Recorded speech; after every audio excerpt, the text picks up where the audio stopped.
الذين آمنوا وتطمئن قلوبهم بذكر الله ألا بذكر الله تطمئن القلوب بل تؤثرون الحياة الدنيا والآخرة خير وأبقى. அஸ்ஸலாமு அலைக்கும் வரஹ்மத்துல்லாஹி வபரகாத்துஹு.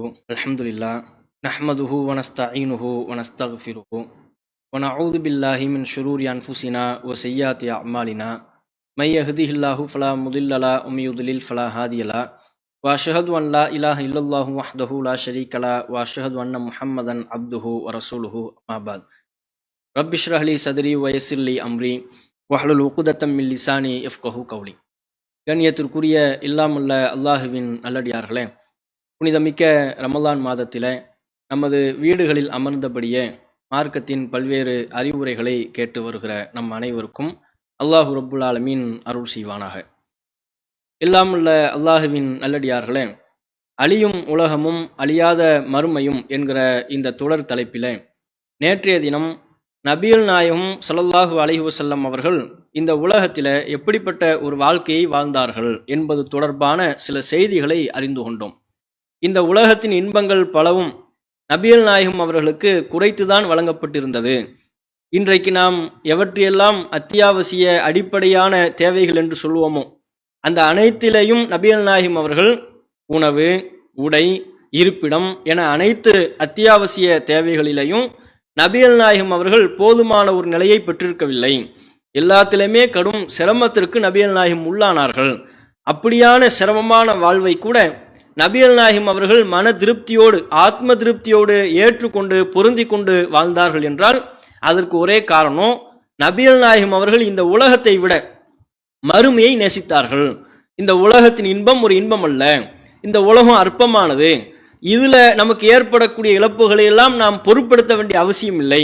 மறுமையில் நமக்கு உண்டான இன்பங்களில் நற்பேற்றில் எந்த ஒன்றையும் நாம் இழந்துவிடக் கூடாது என்று மறுமையில தான் நபிகள் நாயகம் அவர்கள் குறிக்கோளாக இருந்தார்கள். அதனால தான் இந்த உலகத்தில் அவர்களுக்கு ஏற்பட்ட எல்லா விதமான சிரமங்களையும் கஷ்டங்களையும் சகித்து கொண்டார்கள் என்பதை நாம புரிந்து கொள்கிறோம். நபிகள் நாயகம் அவர்களைப் போலவே அவர்களிடத்தில் பாடம் பயின்ற பல நபித்தோழர்களும் அப்படித்தான் இந்த உலக வாழ்க்கையிலே வாழ்ந்தார்கள். ஏராளமான கஷ்டங்கள், சிரமங்கள். சொல்லப்போனால் இந்த ஏகத்துவ கொள்கையை ஏற்றுக்கொண்ட காரணத்திற்காக, மறுமை நம்பிக்கை அடிப்படையிலான தௌஹீது கொள்கையின்படி செயல்படுகிற காரணத்தினால பல சிரமங்களுக்கு ஆரம்பகால நபித்தோழர்கள் உள்ளாக்கப்பட்டார்கள். எதிரிகளின் புறத்திலிருந்து ஏச்சி பேச்சுக்கு உள்ளானார்கள், பல விமர்சனங்களுக்கு உள்ளானார்கள், அடி உதைகளுக்கு உள்ளாக்கப்பட்டார்கள், சொந்த நாட்டை விட்டு, ஊரை விட்டு, உற்றார் உறவினர்களை விட்டு துரத்தி அடிக்கப்பட்டார்கள், பல பேர் கொல்லவும் பட்டார்கள். இவைகள் எல்லாவற்றையும் அந்த நபித்தோழர்கள் ஏற்றுக்கொண்டு சகித்து கொண்டது எதனால? அவர்கள் ஒரு கணம் யோசித்து பார்த்தால், இந்த கொள்கையை ஏற்றுக்கிட்டதுனால தானே இவர்கள் எல்லாம் நம்மை திட்டுகிறார்கள், இவர்கள் எல்லாம் நம்மை அடிக்கிறார்கள், ஊரை விட்டு விரட்டுகிறார்கள், நம் சகோதரர்களை கொலை செய்கிறார்கள். அப்படியான இந்த கொள்கை நமக்கு தேவையில்லை. இந்த உலகத்தில் நமக்கு ஏராளமான இழப்புகளை ஏற்படுத்தக்கூடிய இந்த கொள்கை நமக்கு வேண்டாம் என்று அவர்கள் கொள்கையிலிருந்து பின்வாங்கி இருக்கலாமா இல்லையா? அப்படி கொள்கையிலிருந்து பின்வாங்காம உறுதியாக இருந்து எல்லா விதமான சிரமத்தையும் தாங்கி கொண்டார்கள் என்றால் அதற்குண்டான காரணமும் எது? மறுமைதான்.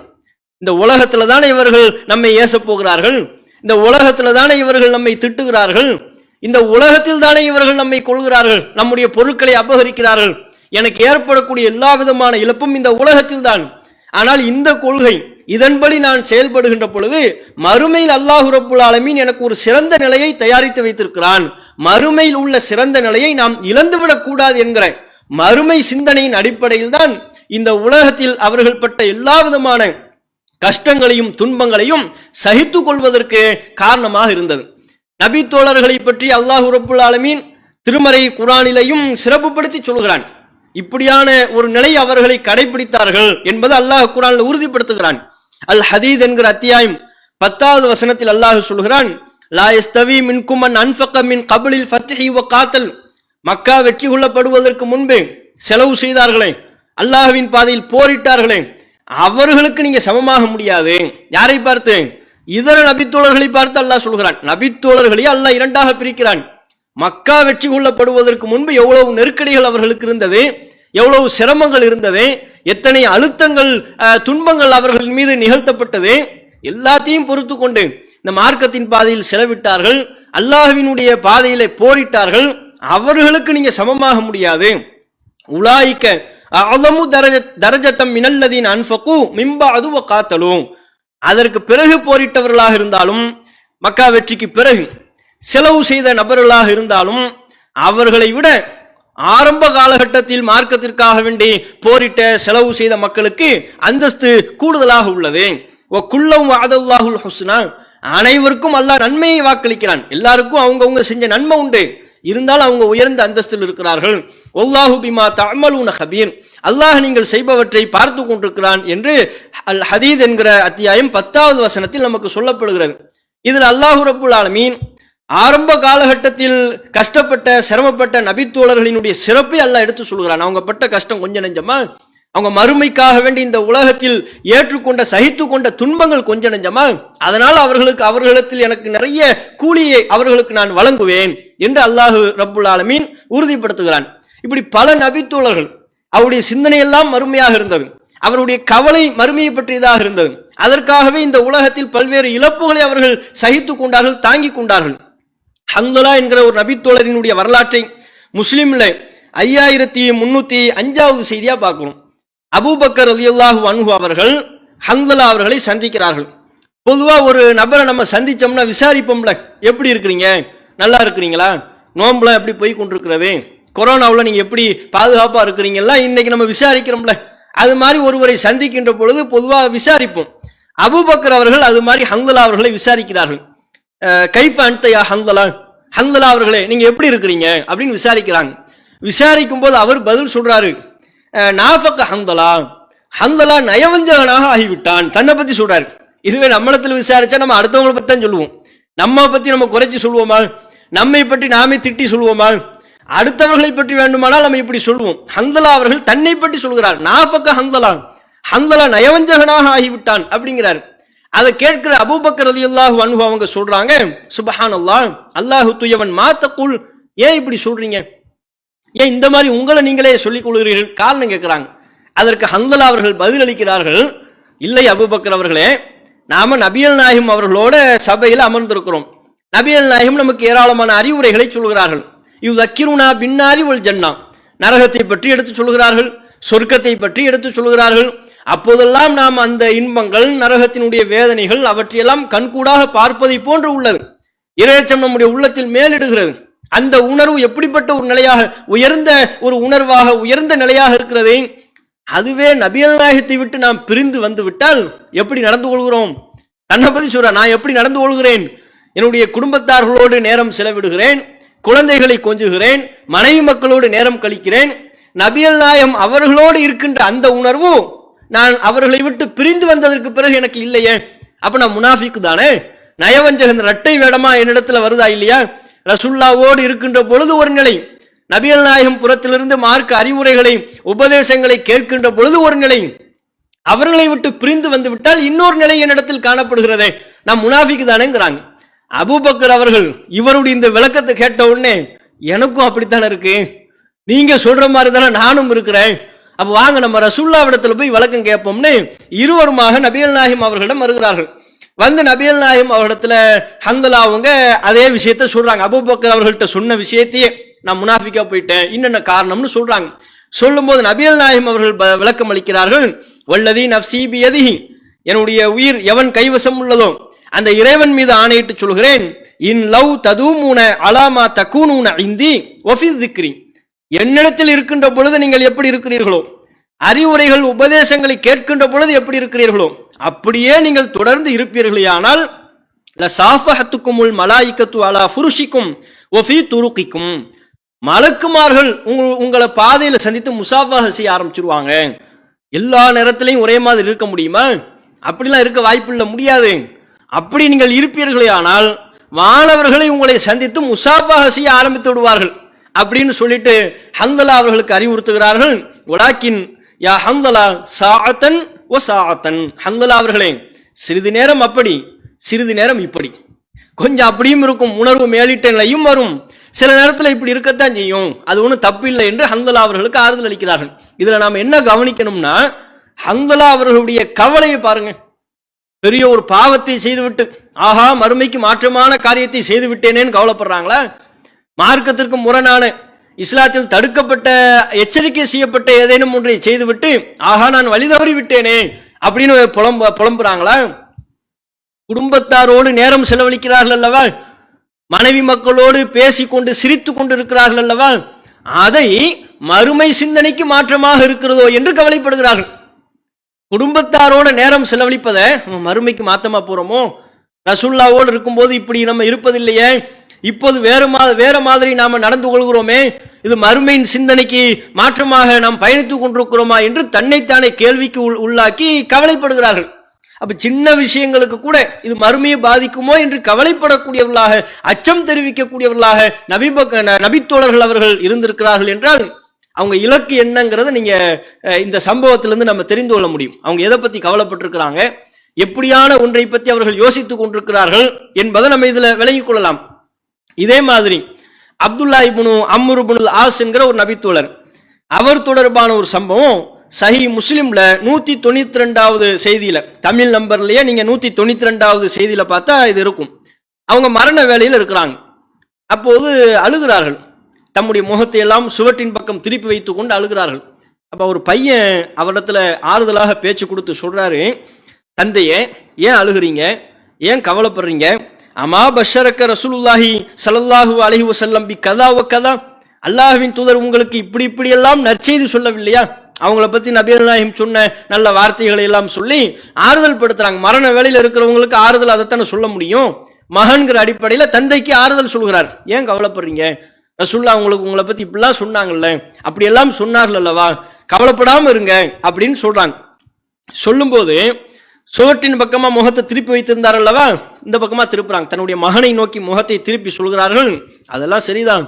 இன்ன அஃதல மா நுஇத்து ஷஹாதத்து அன் லா இலாஹ இல்லல்லாஹு வ அன்ன முஹம்மதன் ரசூலுல்லாஹ், நான் மறுமைக்காக தயாரித்து வைத்திருப்பவற்றிலேயே மிகச் சிறந்தது வணக்கத்திற்குரியவன் அல்லாஹ்வை தவிர வேறு யாரும் இல்லை என்கிற அந்த ஷஹாதத், முஹம்மது நபி ஸல்லல்லாஹு அலைஹி வஸல்லம் அவர்கள் அல்லாஹ்வின் தூதர் என்று நான் உறுதியாக நம்புகிறேன் அல்லவா, அதுதான் நான் தயாரித்து வைத்திருக்கிற திரட்டல்கள்லயே மிகச்சிறந்த தயாரிப்பு அப்படின்னு நான் நினைக்கிறேன் அப்படின்னு இந்த கொள்கையை தான் சொல்றாங்க. அந்த நேரத்திலே அவங்களுடைய கவலை என்ன, மறுமையை பத்தி கவலைப்படுறாங்க. கவலைப்பட்டு நான் நிறைய செஞ்சேன், என்னுடைய தயாரிப்புகள்ல மிகச்சிறந்தது இந்த கொள்கை, இந்த லா இலாஹ இல்லல்லாஹ் முஹம்மது ரசூலுல்லாஹ் அப்படின்னு சொல்றார். அதோட முடியல, இன்னொரு சொல்கிறார், என்னுடைய வாழ்க்கையில ஒரு 3 கட்டங்களை நான் கடந்து வந்திருக்கிறேன். உண்மையிலே நம்ம அனைவருக்கும் மிகுந்த அறிவுரையையும் பாடத்தையும் சொல்லித்தரக்கூடிய நம்ம ஒவ்வொருவருடைய சிந்தனை மறுமை குறித்து எப்படி அமைய வேண்டும் என்பதை இந்த சம்பவத்திலிருந்து நம்ம பாடமாக படிப்பினையாக பெறணும். அவர் சொல்கிறார், என்னுடைய வாழ்க்கையில நான் 3 கட்டங்களை கடந்திருக்கிறேன். முதல் கட்டம், நான் இஸ்லாத்தில் இல்லாமல் இருந்த நேரம், நபிகள் நாயகம் அவர்கள் என்றால், முஹம்மது என்றால் எனக்கு அவ்வளவு வெறுப்பு. எந்த அளவுக்கு என்னுடைய உள்ளத்தில் அவர்கள் மீதான வெறுப்பு படிந்திருந்தது என்றால், ஏதேனும் ஒரு சம்பவத்தில் முஹம்மது அவர்களை நான் சந்திப்பேன் என்றால் கத்தல் துஹு, அவரை நான் கொலை செய்து விடுவேன். அந்த அளவுக்கு எனக்கு கொலை பண்ற அளவுக்கு ஆத்திரம் இருந்தது, கோபம் இருந்தது, அவர்களின் மீதான வெறுப்பு இருந்தது.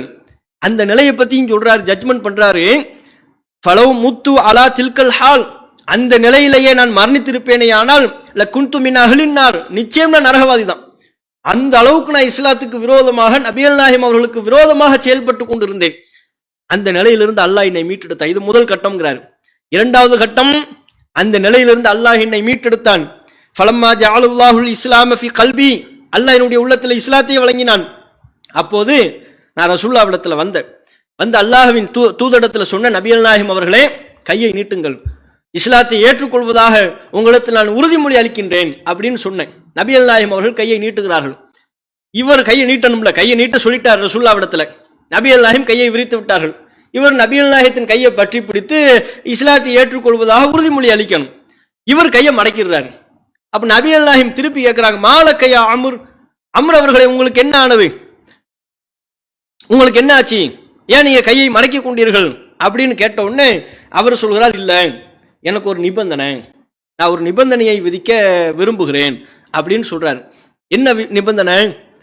ஐயக்ஃபிர் அலி, அல்லாஹ் என்னுடைய பாவங்களை எல்லாம் மன்னிக்க வேண்டும், என்னுடைய பாவங்கள் மன்னிக்கப்படணும், நான் இந்த இஸ்லாத்தில் இணைந்து கொள்கிறேன், இஸ்லாத்தை என்னுடைய வாழ்க்கை நெறியாக ஏற்றுக்கொள்கிறேன், என்னுடைய பாவங்கள்லாம் மன்னிக்கப்படுமா அப்படின்னு கேட்கிறார்.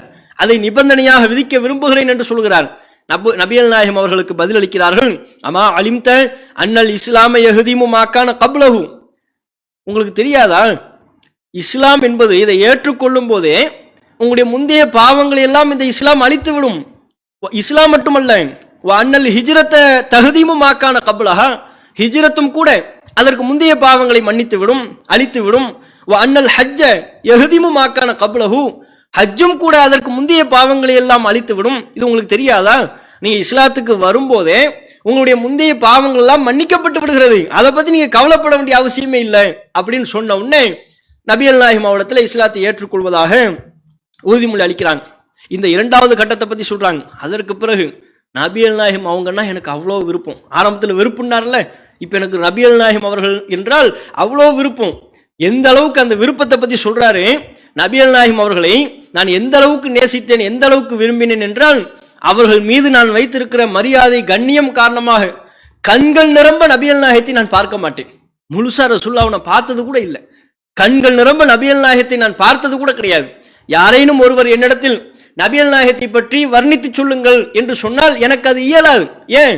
அவர்கள் மீது நான் வைத்திருந்த நேசம் அப்படி, மரியாதை எப்படி, கண்கள் நிரம்ப அவர்களை நான் பார்த்தது கூட கிடையாது என்றால் அவர்களை பற்றி முழுமையாக என்னால் எப்படி வர்ணித்து சொல்ல இயலும்? அப்படி நான் ரசூலுல்லாஹ்வை நேசித்தேன், இந்த மார்க்கத்துல நான் இருந்தேன். அந்த இரண்டாவது நிலையை பற்றி ஜட்ஜ்மெண்ட் சொல்றாரு.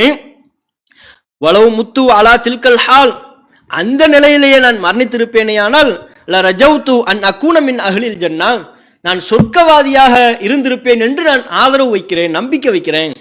நரகவாதியினுடைய அந்த நிலையை பற்றி சொல்லும் போது இறுதியா சொல்லிட்டார், ஒரே முடிவாக சொல்லிவிட்டார். எப்படி? அந்த நிலையில மூத்தா போனா நான் நரகவாதி தான், ஒரே முடிவு. இந்த நிலையை பற்றி சொல்லும் போது இப்படி ரசூலுல்லாஹ் மேல நான் வச்சிருந்த நேசம், இந்த மார்க்கத்தின் மீது நான் கொண்டிருந்த பிடிப்பு, இந்த நிலையில நான் மௌத்தா போயிருந்தேன்னா சொர்க்கவாதியாக இருந்து இருப்பேன் என்று நான் நம்புறேங்கிற ஒரு வார்த்தையை, கண்ணியமான ஒரு வார்த்தையை போட்டு சொல்லிடுறார். இது இரண்டாவது. இந்த ரெண்டு நிலை பற்றி அவருக்கு கவலை இல்லை. அடுத்து சொல்றாரு மூன்றாவது ஒரு நிலை. ரசூலுல்லாஹ்வுக்கு பிறகு, நபிகள் நாயகம் அவர்களுடைய காலகட்டங்களுக்கு பிறகு நாங்க பல்வேறு ஆட்சி பொறுப்புகளுக்கு வந்தோம், அதிகாரம் எங்களுக்கு வழங்கப்பட்டது, செல்வ செழிப்பு வழங்கப்பட்டது. சும்மா வலீனா அஷியா, நிறைய விஷயங்களுக்கு நாங்கள் பொறுப்பேற்றுக் கொண்டோம். மா அதிரி மா ஹாலி ஃபிஹா, அதில் என்னுடைய நிலை என்னவென்று எனக்கு தெரியவில்லையே. அழுகைக்கு உண்டான காரணத்தை சொல்றாரு. என் வாழ்க்கையில இவ்வளவு 3 கட்டங்களை நான் கடந்து வந்திருக்கிறேன், இப்போது நான் அழுது கொண்டிருப்பதற்கு எது காரணம்? மூன்றாவதாக நான் ஒரு கட்டம் வகித்தேனே, அதுல என்னுடைய நிலை என்னன்னு தெரியலையே. அதுல நான் என்னென்ன குற்றங்கள் செய்திருக்கிறேன், அதற்கு அல்லாஹ் என்னிடத்தில் என்ன எதிர்பார்க்கிறான், என்னிடத்தில் உள்ள விசாரணை, அதை நினைத்துதான் நான் கவலைப்படுகிறேன், கண்ணீர் வடிக்கிறேன் என்று இந்த நபித்தோழர் அவர்கள் சொல்வதை பார்க்கிறோம். அப்ப இப்படி பல நபித்தோழர்கள் அவர்களுடைய கவலை, அவங்க கண்ணில் இருந்து கண்ணீர் வருவதெல்லாம் மறுமைக்கானதாக இருந்திருக்கிறது என்பதை பார்க்கணும். இத்தனைக்கும் இந்த நபித்தோழர் அவர்கள் பல்வேறு வணக்க வழிபாடுகள்ல அவ்வளோ ஒரு பிரியமான ஒரு நபித்தோழராக இருந்த போதும் கூட, வணக்க வழிபாடுகளில் அவ்வளோ பற்றோடு பிடிப்போடு இருந்த ஒரு நபித்தோழர் தான் மறுமை குறித்து கவலைப்படுகிறார். இன்னொரு சம்பவத்தை பார்க்கிறோம். புகாரில 2832 இதுல இந்த அப்துல்லா இப்னு உம்மி மக்தூம் என்கிற ஒரு சஹாபியை பற்றி நம்ம கேள்விப்பட்டிருப்போம். அப்துல்லா இப்னு உம்மி மக்தூம், இப்னு உம்மி மக்தூம் என்கிற இந்த சஹாபி யாரு? இவர் தான் ரமலான் காலகட்டங்களில், நபிகள் நாயகம் அவர்களுடைய காலகட்டங்களில் ரமலான் மாதத்துல சுபூஹுக்காக வேண்டி பாங்கு சொல்லக்கூடிய ஒரு நபித்தோழர். ஏனைய காலகட்டங்கள்ல எல்லாம் பிலால் அவர்கள் தான் பாங்கு சொல்வார்கள். ரமலான்ல பிலால் அவர்கள் சஹருக்கு பாங்கு சொல்பவர்களாகவும், இப்னு உம்மி மக்தூம் என்கிற இந்த நபித்தோழர் சுபுஹுக்கு பாங்கு சொல்பவர்களாகவும் நபிகள் நாயகம் அவர்கள் ஒரு ஏற்பாட்டை செய்திருந்தார்கள். இப்ப இதுல அவங்க தொடர்பான, அந்த நபித்தோழர் தொடர்பான ஒரு சம்பவத்தை நீங்க பாருங்க. இத புகாரில பார்க்கிறோம். ஒரு வசனம் நபிகள் நாயகம் அவர்களுக்கு அருளப்படுகிறது. நிசா 4வது அத்தியாயம் 95வது வசனம். லா யஸ்தவில் காஇதூன மினல் முஃமினீன், மூமின்கள்ல யார் போருக்கு செல்லாமல் உட்கார்ந்திருக்கிறார்களோ அவர்கள், வல் முஜாஹிதூன ஃபீ சபீலில்லாஹ், அல்லாஹ்வுடைய பாதையில் போர் செய்கிறார்களே அவர்களுக்கு சமமாக முடியாது, 2 பேரும் சமம் இல்லை அப்படின்னு அல்லாஹ் சொல்றான்.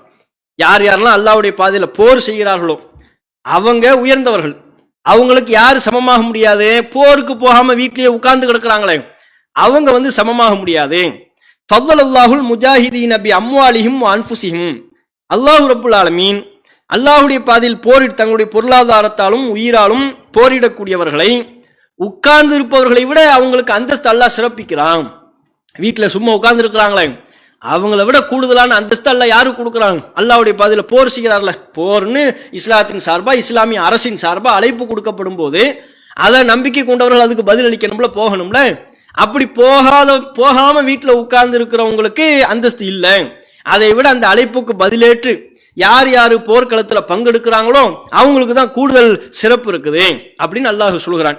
இது 4வது அத்தியாயம் 95வது வசனம். இந்த வசனம் அருளப்படுகிறது. அருளப்பட்ட உடனே இந்த இப்னு உம்மி மக்தும் என்கிற நபித்தோழர் இந்த வசனத்தை பத்தி தெரிகிறாரா? ரசூலுல்லாஹ்விடத்துல வர்றார். வந்து சொல்கிறார், அல்லாஹ்வின் தூதரே, இந்த ஒரு வசனம் அருளப்பட்டிருக்கிறது, லவ் அஸ்ததிஉ அல் ஜிஹாத லஜாஹத்து, எனக்கு மாத்திரம் சக்தி இருக்கும் என்றால், போர்க்களத்தில் பங்கேற்பதற்குண்டான உடல் வலு இருக்கும் என்றால், சக்தி இருந்தா நானும் பங்கேற்பேனே. நான் வீட்டில் சும்மா தான் உட்கார்ந்து இருக்கிறேன், போர்க்களத்துக்கு வர முடியல, ஏன்னா கண் தெரியாது. கண் தெரியாத நபித்தோழருங்கிற காரணத்தினால போர்க்களத்தில் அவரால் பங்கேற்க முடியல. இந்த வசனத்தை பார்த்தோன்னு அவருக்கு கவலையா இருக்கு. ஆஹா, வீட்டில் உட்கார்ந்து இருப்பதை பற்றி இப்படி அல்லாஹ் சொல்றானே, உட்கார்ந்து இருப்பவர்களுக்கு நன்மை இல்லை, உயர்வு இல்லை, போர்க்களத்தில் பங்கேற்பவர்களுக்கு தான் நன்மை, அவர்களுக்கு தான் உயர்வு என்று சொல்லப்படுதே. அவரை வீட்டில் இருப்பு கொள்ள வைக்கல. கவலை, மறுமையில நன்மை இழக்கிறோம் என்கிற அந்த கவலை அவரை தம்முடைய வீட்டிலிருந்து நபிகள் நாயகத்தை சந்திக்க அழைத்து வருகிறது. ரசூலுல்லாஹ்வுக்கு முன்பாக வந்து நின்று கொண்டு கேள்வி எழுப்புகிறார்கள். அல்லாஹ் இப்படி சொல்றானே, நான் சும்மா உட்கார்ந்து இருக்கிறேன், எனக்கு முடியலையே, நான் முடிந்தால் போர்க்களத்தில் பங்கேற்பேனே, எனக்கு சக்தி இல்லாமல் தானே நான் வீட்டில் அமர்ந்திருக்கிறேன், எனக்கு நன்மை இல்லையான்னு கேட்கிறாங்க. அந்த வசனத்துல அது பொதுவாக யாரு சக்தி பெற்று இருந்தும் வராமல் இருக்கிறார்களோ அவர்களைத்தான் குறிக்கும். அவர் அப்படி புரிந்து ஒன்று கேட்கிறார். கேட்ட உடனே அவருடைய கவலை நீக்குகிற விதமாக அல்லாஹ் ரப்புல் ஆலமீன் அந்த வசனத்தில் கூடுதலாக ஒரு வார்த்தையை பின்னால் அருளுகிறான். எந்த வார்த்தை? கைரு உலில் தரர், தக்க காரணம் இல்லாமல். இவருக்கு கவலையை உண்டாக்கிருச்சுல, மறுமையில நம்ம நன்மை இழந்து போயிடுறோமோ, நமக்கு கண் பார்வை இல்லாததுனால தானே போர்க்களத்துல பங்கேற்க முடியல, அப்ப நமக்கு இதுல நன்மை கிடைக்காதுன்னு ரொம்ப கவலைப்படுறதுனால ரசூலுல்லாஹ்விடத்துல அதை ஒரு முறையீடாகவும் வைத்த காரணத்தினால அல்லாஹ் ரப்புல் ஆலமீன் அவருடைய கவலையை போக்கி அவருக்கு ஆறுதல் அளிக்கிற விதமாக ஒரு வாசகத்தை அருள்கிறான். இந்த வாசகத்தை கைரு உலில் தரர், தக்க காரணம் இல்லாமல் யார் வீடுகளில் அமர்ந்திருப்பார்களோ அவங்களுக்கு நன்மை இல்லை, ஒரு காரணத்தோட வர முடியாம சிரமத்தோட உட்கார்ந்து இருந்தா அவங்க இதுல கவலைப்பட வேண்டிய அவசியம் இல்லை என்கிற கருத்தில் இந்த வாசகத்தை அருள்கிறான். அப்படின்னு அவங்க எப்படி இருந்திருக்கிறாங்கன்னு பாருங்க. ஒரு கண் பார்வையற்ற நபித்தோழராக இருந்தும் கூட போர்க்களத்துக்கு வர முடியலையேங்கிற அந்த நன்மை இழப்பு குறித்து அவருக்கு சொல்லப்படுகின்ற பொழுது அது அவரால் ஜீரணிக்க முடியல. மறுமையில எனக்கு நன்மை போகுதுன்னா ரசூலுல்லாஹ்விடத்துல என்னன்னு கேட்டுருவோம்னு கேட்கிறாங்கல்ல. குர்ஆன்லயும் அல்லாஹ் திருக்குர்ஆன்லயும் அல்லாஹ் ரப்புல் ஆலமீன் இத்தகைய தன்மை கொண்ட சில நபித்தோழர்களினுடைய சம்பவங்கள் அல்லாஹ் சொல்றான்.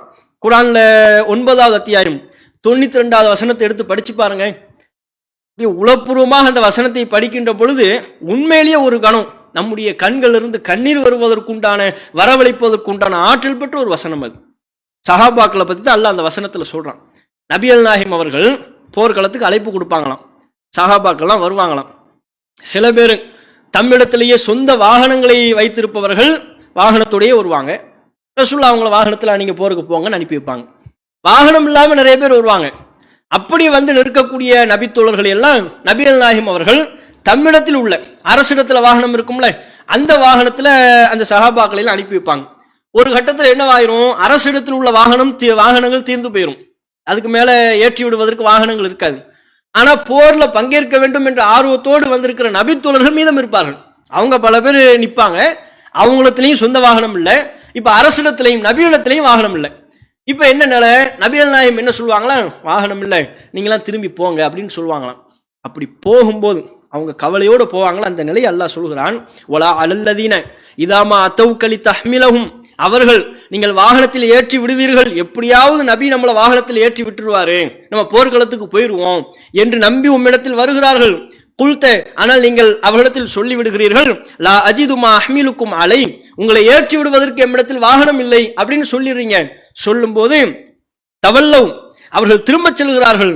வஅயுனுஹும் தஃபீது மினத் தம்இ ஹஸனன், கவலைப்பட்டு கண்ணீர் வடித்தவர்களாக திரும்ப செல்கிறார்கள். போறவங்க சும்மா போறது இல்லையா, கவலைப்பட்டு கண்ணீர் வடித்து கொண்டே போறாங்களாம். என்ன கவலை, அன்லா யஜிது மா யுன்ஃபிகூன், செலவு செய்வதற்கு நம்மிடத்தில் எதுவுமே இல்லையே, நம்மிடத்துல சொந்த வாகனம் இல்லாமல் போய்விட்டதே, நமக்கு மாத்திரம் சொந்த வாகனம் இருந்திருந்தால் இந்த நபி நம்மளை இப்ப திருப்பி அனுப்பி வச்சிருப்பாரா? நம்ம வீட்டுக்கு போவோமா? இப்போ சொந்த வாகனம் இருந்திருந்தா போர்க்களத்தில் பங்கேற்று இருப்போமே, நன்மையை பெற்று இருப்போமே. அந்த அளவிற்கு உண்டான ஒரு நிலை நமக்கு இல்லாமல் போய்விட்டதே என்று கவலைப்பட்டு அழுதவர்களாக திரும்ப செல்வார்கள் என்று அல்லாஹ் ரப்பல் ஆலமீன் திருக்குர்ஆன்ல சொல்றான். எதை நினைச்சு அவ்வளவு அழுகுறாங்கன்னு பாருங்க, எதை நினைத்து கண்ணீர் வடிக்கிறார்கள் பாருங்க. போர்க்களத்துக்கு போக முடியலையேன்னு. அது என்ன விளையாட்டு கிரவுண்டா? கேளிக்கையும் வெட்டி பேச்சுக்களையும் பேசுறதுக்கு போறாங்களா? போனா திரும்ப வருவோம் என்பதற்கு உத்தரவாதம் இல்லை.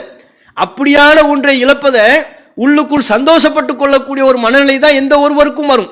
ஆனால் அவர்கள் கவலைப்படுறாங்க. அந்த கவலை அல்லாஹ் அங்கீகரிக்கிறான். அது உள தூய்மையானதே, இஹ்லாஸின் அடிப்படையிலானது. அவங்க கண்கள் இருந்து வரக்கூடிய கண்ணீர் போலியானது அல்ல என்று அல்லாஹ் ரப்பல் ஆலமீன் குர்ஆன்ல உறுதிப்படுத்தி விடுகிறான். முடியலையே, நமக்கு வாகனம் இல்லையே, நம்மளத்துல வாகனம் இருந்திருந்தா நபி இப்போ நம்மள போன்னு சொல்லியிருப்பாங்களா? கவலைப்பட்டுக்கிட்டே போறாங்களே. அப்ப மறுமை குறித்து, எந்த ஒரு நன்மையை இழப்பது குறித்தெல்லாம் அவர்கள் இப்படி கவலைப்படுறாங்கன்னா, மறுமை சம்பந்தமா அவங்களிடத்துல எந்த அளவுக்கு ஒரு தாக்கம் இருந்தது, மறுமைக்கான ஒரு வாழ்வு அவங்க எந்த அளவுக்கு விரும்பி தேர்வு செய்து கொண்டார்கள் என்பதை நம்ம பார்க்கணும். இதே போல அஸ்மா பின்த் உமைஸ் என்கிற ஒரு சஹாபி பெண்மணி, அவங்க தொடர்பிலான ஒரு நிகழ்வை பார்க்கிறோம். புகாரியில 4230. இந்த சஹாபிய பெண்மணி இவங்களும் இவர்களுடைய கணவர் ஜாஃபர் இப்னு அபி தாலிப் அவர்களும் அபிசீனியாவிற்கு ஹிஜ்ரத்து போனாங்க. அதுக்கப்புறம் நபிகள் நாயகம் அவர்கள் ஏனைய நபி தோழர்கள்லாம் மதீனாவுக்கு ஹிஜ்ரத்து போனதை அறிந்து கொண்டு அபிசீனியாவிலிருந்து மதீனாவுக்கு போயிட்டாங்க. அபிசீனியாவிலிருந்து ஒரு கப்பல் யமன்ல இருந்து வந்தது. பல பேர் யமனுக்கு ஆரம்ப காலகட்டத்தில் யமனுக்கு ஹிஜ்ரத்து போனவங்களும் உண்டு, அபிசீனியாவுக்கு ஹிஜ்ரத்து போனவங்களும் உண்டு. அப்ப யமன்ல ஒரு கப்பல்ல தான் ஹிஜ்ரத்துக்கு போனாங்க. அவங்க என்ன பண்ணாங்கன்னா, அந்த கப்பலை ரசூல்லா மதீனாவுக்கு வந்துட்டாங்க, சஹாபாக்கெல்லாம் வந்துட்டாங்கன்னு தெரிஞ்ச உடனே அங்கிருந்து ஒரு கப்பலை திரட்டி கொண்டு மதீனாவுக்கு போறாங்க. வர்ற வழியில அபிசீனியாவுக்கு வர்றாங்க. அபிசீனியாவுக்கு வந்து அங்க ஹிஜ்ரத் பண்ணி பல நபி தோழர்கள்லாம் இருந்தாங்கல்ல, ஜாஃபர் இப்னு அபி தாலிப் போன்ற சஹாபாக்கள்லாம், அவங்களையும் அழைத்து கொண்டு அதே கப்பல்ல மதீனாவுக்கு வந்து அடைந்து விடுகிறார்கள். அப்ப இவங்க 2 ஹிஜ்ரத் பண்ணியிருக்கிறாங்கன்னு ஆகுதுல. ஒன்னு என்ன, அபிசீனியாவுக்கும் ஹிஜ்ரத் பண்ணியிருக்கிறாங்க, பிறகு அங்கிருந்து கப்பல்ல மதீனாவுக்கு ஹிஜ்ரத் பண்ணி வந்திருக்கிறாங்க. ரசூலுல்லாஹ் வந்தாங்கன்னு தகவலை தெரிந்து கொண்டு அங்கேயே வந்திருக்கிறாங்க. இப்படியான ஒரு சிறப்பு உள்ள ஒரு சஹாபி பெண்மணி. இந்த சம்பவம் அது தொடர்புடையதுதான். என்னன்னு பார்த்தோம்னா, புகாரில 4230. இவங்க நபிகள் நாயகம் அவர்களுடைய மனைவி ஹப்ஸா ரலியல்லாஹு அன்ஹா அவங்கள சந்திச்சு பேசுறதுக்காண்டி இவங்க வர்றாங்க. அஸ்மா பின்த் உமைஸ் என்கிற இந்த சஹாபி பெண்மணி வர்றாங்க. ஹப்ஸாங்கிறவங்க யாரு? ரசூலுல்லாஹ்வுடைய மனைவி, அதே வேளை உமர் அவர்களினுடைய மகள், சொந்த மகள். அப்ப இவங்க சந்திக்க வரும்போது உமர் அவர்களும் இருக்கிறாங்க. உமர் அவர்கள் தம்முடைய மகள் ஹப்ஸா அவர்களிடத்துல கேட்கறாங்க, யார் இவங்க அப்படின்னு கேட்கறாங்க. தெரியாதுங்கிறதுனால யார் இவங்கன்னு கேட்கறாங்க. அப்ப சொல்றாங்க, இவங்க தான் அஸ்மா. அப்ப உமர் அவங்க ஒரு வார்த்தையை சொல்றாங்க, ஓஹோ அல் ஹபஷியத்து ஹாதிஹில் பஹ்ரியத்து ஹாதி, இந்த கப்பல் குரூப்பா இது? கப்பல்ல அபிசீனியாவிலிருந்து கப்பல்ல ஒரு குரூப் வந்துச்சே, அவங்களா இவங்க அப்படின்னு கேட்கறாங்க. ஆமா அவங்க அஸ்மா, ஆமா அவங்க தான் அப்படின்னு சொல்லி அஸ்மா அவங்க சொல்றாங்க. ஆமா நான் தான், அவங்க தான் அது அப்படின்ன உடனே இப்ப உமர் அவர்கள் ஒரு தகவல் சொல்றாங்க, சபக்னாக்கும் பில் ஹிஜ்ரா, உங்களை விட ஹிஜ்ரத்துல நாங்க முந்திட்டோம், நீங்க மதீனாவுக்கு வரதுக்கு முன்னாடி நாங்க வந்துட்டோம்ல, அது மாதிரி ஃபநஹ்னு அஹக்கு பி ரசூலில்லாஹி மின்கும், உங்களை விட ரசூலுல்லாஹ்வுக்கு நாங்க தான் இருக்கோம், நாங்க தானே மதீனாவுக்கு வந்தோம், அதனால ரசூலுல்லாஹ்வோட அதிக தகுதி உள்ளவர்களாக நாங்க தான் இருக்கிறோம், ஹிஜ்ரத்துல உங்களை முந்தியவர்களாகவும் நாங்க தான் இருக்கிறோம் அப்படின்னு யாரு சொல்றாங்க? உமர் அவர்கள் சொல்றாங்க. இந்த தகவலை சொன்ன உடனே அஸ்மா அவங்களுக்கு பொறுக்கலை. அஸ்மா பின்த் உமைஸ் அவர்களுக்கு பொறுக்க மாட்டேங்க, இப்படி சொல்லிட்டாங்க. அது அவங்களுக்கு ஒரு பெரிய ஒரு ஆறாமையை உண்டாக்கி உமர் அவர்கள்ட்ட சொல்றாங்க, அப்படிலாம் நீங்க சொல்லாதீங்க, நாங்க அபிசீனியாவில் எவ்வளவு கஷ்டப்பட்டோம் தெரியுமா, எவ்வளவு சிரமப்பட்டோம் தெரியுமா, நீங்கெல்லாம் ரசூலுல்லாஹ்வோட இருக்கும்போது உங்களுக்கு சாப்பாடுக்கு பிரச்சனை இல்லை, பல இருந்தவங்க உங்களுக்கெல்லாம் தந்துக்கிட்டாங்க, உங்களுடைய தேவைகளை எல்லாம் பூர்த்தி செஞ்சாங்க, நாங்க அப்படியே இருந்தோம் அப்படின்னு சொல்லி பல குறைபாடுகளை சொல்லிக் கொள்கிறார்கள். சொல்லிக் கொள்வதோட ரசூலுல்லாஹ் வரட்டும், நான் இனிமே இந்த சபையை விட்டு போறதா இல்லை, நபி வந்து இதை பத்தி 2ல 1 கேட்காம நான் இடத்த விட்டு நகர மாட்டேன், எனக்கு தண்ணி சாப்பாடு கூட வேண்டாம், குடிக்கிறதுக்கு எதுவுமே வேண்டாம், ரசூலுல்லாஹ் வரட்டும், வந்தவொடனே இந்த தகவலை நான் சொல்லி கேட்டு இதற்கு உண்டான தீர்வை பெறாம நான் போக மாட்டேன்ட்டாங்க. அதே வேளை அஸ்மா அவங்க சொல்றாங்க, வல்லாஹி லா அக்திபு வலா அஸீகு வலா அஸீது அலை, ரசூலுல்லாஹ்விடத்தில் இதை நான் முறைப்பாடாக வைக்கின்ற பொழுது உமர் அவர்கள் நீங்க பயப்படாதீங்க, நான் கூடுதல் குறைச்சிலாம் எதுவும் சொல்ல மாட்டேன், உங்க மேல இல்லாத பொல்லாத பொய்களை சொல்லவோ என்னை அப்படி சொல்லிவிட்டார், இப்படி சொல்லிவிட்டார், திட்டி விட்டார், அவதூறு சொல்ல மாட்டேன், இல்லாத புல்லாத பொய்களெல்லாம் நான் சொல்ல மாட்டேன், உள்ளவர் என்ன நடந்துச்சோ அதை நான் அப்படியே சொல்லி ரசூலுல்லாஹ் இடத்துல நான் எதுக்கு நான் தீர்வை நான் கேட்பேன் அப்படிங்கிறாங்க. நபிகள் நாயகம் அவங்க வர்றாங்க 42-31. ஏன்னா 2 செய்தியா நீண்ட சம்பவம்ங்கிறதுனால 2 செய்தியா பதிவு செய்யப்பட்டிருக்கிறது. ரசூலுல்லாஹ் வர்றாங்க. வந்த உடனே அஸ்மா அவங்க வந்து கேட்குறாங்க, அல்லாஹ்வின் தூதர் அவர்களே, இந்த மாதிரி விசாரிக்கிறதுக்கு வந்தோம், உமர் அவங்க இப்படி இப்படிலாம் சொல்லிட்டாங்க, எனக்கு சங்கடமா போச்சுங்கிறாங்க. அப்போ ரசூலுல்லாஹ் கேட்குறாங்க, ஃபமா குல்தி லஹு, நீங்க அவங்களுக்கு என்ன சொன்னீங்க? உமர் அப்படி சொன்னார் நீங்கள்ல, உமருக்கு நீங்க என்ன பதில் சொன்னீங்க? அப்போ அஸ்மா அவங்க சொல்றாங்க, நான் இன்னென்ன மாதிரி பதில் சொன்னேன் அப்படின்ன உடனே நபிகள் நாயகம் அவர்கள் சொல்றாங்க, சரிதான், நீங்க சொன்ன மாதிரி தான். அஸ்மா அவங்களுக்கு ஆறுதல் அளிக்கிற விதமாகத்தான் ரசூலுல்லாஹ் பதில் அளிக்கிறார்கள். நீங்க சொன்னதுதான் கரெக்ட். அவங்களை பொறுத்தவரையும் லஹு வலி அஸ்ஹாபிஹி ஹிஜ்ரத்துன் வாஹிதா, உமராக இருந்தாலும் அவருடைய தோழர்களாக இருந்தாலும் அவங்களுக்கு ஒரு ஹிஜ்ரத்து தான். ஆனால் வழக்கும் அன்தும் அஹ்ல சஃபீனா, கப்பல் உடையவர்களே, ரசூலுல்லாஹ் அப்படி அழைக்கிறார்கள், கப்பல்ல வந்தவர்களே, உங்களை பொறுத்தவரையும் உங்களுக்கு ஹிஜ்ரத்தானி, 2 ஹிஜ்ரத் இருக்கு. நீங்க தான் அவங்கள விட எனக்கு இந்த விதத்தில் நெருக்கமானவங்க, நீங்க தான் சிறப்பு பெற்றவர்கள் என்று நபிகள் நாயகம் ஸல்லல்லாஹு அலைஹி வஸல்லம் அவங்க சொல்றாங்க. இந்த செய்தியை கேட்டு அவங்களுக்கு அவ்வளவு ஆனந்தமா. ரசூல் ஸல்லல்லாஹு அலைஹி வஸல்லம் அவர்களே மறுமை தொடர்பான இந்த அம்சத்துல, மறுமையில கூலி தொடர்புடையது தானே, 2 ஹிஜ்ரத்துன்னு சொன்னா 2 ஹிஜ்ரத்துக்கு அல்ல மறுமையில தானே கூலியை கொடுப்பாங்க. மறுமை தொடர்பான ஒரு சிறப்பு படுத்துதல் இப்படி ரசூலுல்லாஹ் சொன்னவனே அவங்களுக்கு அவ்வளவு ஆனந்தமா. எந்த அளவுக்குன்னு சொன்னா, அபு மூசா என்கிற ஒரு நபித்தோழர், அவங்களும் இந்த கப்பல்ல வந்த நபித்தோழர்கள்ல ஒரு ஆளு. அவங்க என்ன செய்வாங்களா, இந்த சம்பவத்தை கேள்விப்பட்டு அஸ்மா அவங்களிடத்துல இந்த ஹதீஸை பத்தி கேட்பாங்களாம். எப்படி கேட்கறது? ஒரு தடவை 2 தடவை கேட்கறது இல்லை, திரும்ப திரும்ப அஸ்மா அவங்களே சொல்றாங்க, மாமின துன்யா ஷைஉன் ஹும் பிஹி அஃப்ரஹு வலா அலமு ஃபி அன்ஃபுஸிஹிம் மிம்மா கால நபி ஸல்லல்லாஹு அலைஹி வஸல்லம். அந்த என்னோட கப்பல்ல வந்த சக தோழர்கள் இருக்கிறார்களே, அவர்கள் இந்த செய்தியை அறிந்து இந்த ரசூலுல்லாஹ் சொன்ன சிறப்பை கேள்விப்பட்டு சந்தோஷம் பெற்றதை போல வேற எதுக்கு அவங்க சந்தோஷப்பட்டது கிடையாது. அவ்வளவு சிறப்பு, அவ்வளவு மகிழ்ச்சி அவங்க அடைஞ்சாங்க. இந்த உலகத்திலேயே அவர்களுக்கு மகிழ்ச்சிக்குரிய ஒரு செய்தியாக இவை இருந்தது. அது மட்டுமல்ல, ஃபலகது ரஐது அபா மூசா, அபு மூசா அவர்களை நான் அவ்வப்போது சந்திப்பேன், சந்திக்கும் போதெல்லாம் வ இன்னஹு லயஸ்தஈது ஹாதல் ஹதீஸ மின்னி, அபு மூசா அவர்களை சந்திக்கும் போதெல்லாம் அவங்க இந்த செய்தியை பத்தி இடத்துல கேட்பாங்க. சந்திக்கும் போது என்ன செய்யறதுன்னா, ரசூலுல்லாஹ் நம்மளை சிறப்புப்படுத்துற விதமா ஒரு செய்தி சொன்ன அதை சொல்லுங்க. சந்திக்கும் போதெல்லாம் கேட்கறது. உமர் அவர்களோட ஒரு சம்பவம் நடந்துச்சேன், ரசூலுல்லாஹ் நம்மளை சொன்ன அதை பத்தி சொல்லுங்க அப்படின்னு கேட்டு கேட்டு மறுமையில் உள்ள அந்த கூலியை பெறக்கூடிய விதமாக, மறுமையில் நமக்கு எவ்வளவு சிறப்பு இருக்குது அப்படின்னு சொல்லி அவ்வளவு ஆனந்தமாக இந்த செய்தியை திரும்ப திரும்ப அவர்கள் கேட்பார்கள் என்கிற ஒரு தகவலையும் அஸ்மா ரலியல்லாஹு அன்ஹா அவங்க பதிவு செய்யறாங்க. பாருங்க, அப்ப அவங்களுடைய மகிழ்ச்சி, அவங்களுடைய கவலை. அஸ்மா அவங்க எதுக்கு கவலைப்பட்டாங்க? உமர் அவர்கள் சொன்ன உடனே கவலைப்பட்டாங்கல்ல, கோவப்படுறாங்கல்ல, எதுக்கு? நன்மையில நமக்கு குறையுதான் தானே கவலை, அந்த கவலை தானே அவங்களுக்கு வருது. அப்ப ரசூல் ஸல்லல்லாஹு அலைஹி வஸல்லம் அவங்க இல்ல உங்களுக்கு 2 ஹிஜ்ரத்துன்னு சொன்ன உடனே மகிழ்ச்சி அடைஞ்சாங்களே. என்ன மகிழ்ச்சி? நன்மையில நம்ம கூடுதலாக பெற, நம்ம சிரமத்துக்கு ஏற்ப அல்லாஹ் நம்ம கூலி தர்றாங்கிற ஒரு மகிழ்ச்சி தானே. அப்ப அவருடைய கவலை மகிழ்ச்சி எல்லாமே எதை மையப்படுத்தியதாக இருந்தது? மறுமையை மையப்படுத்தியதாக இருந்தது. மறுமையில் அல்லாஹ்வின் புறத்திலிருந்து பெறக்கூடிய கூலியை மையப்படுத்தியதாக இருந்தது. அஸ்மா ரலியல்லாஹு அன்ஹா இந்த சஹாபிய பெண்மணியிடம் இருந்து இன்றைய காலகட்டத்தில் உள்ள பெண்மணிகள் தாய்மார்கள்லாம் பாடம் படிக்கணும். இன்னைக்கு அவர்கள் எதுக்கெல்லாம் கவலைப்படக்கூடியவர்களாக நம் சமூக பெண்கள் இருக்கிறாங்க.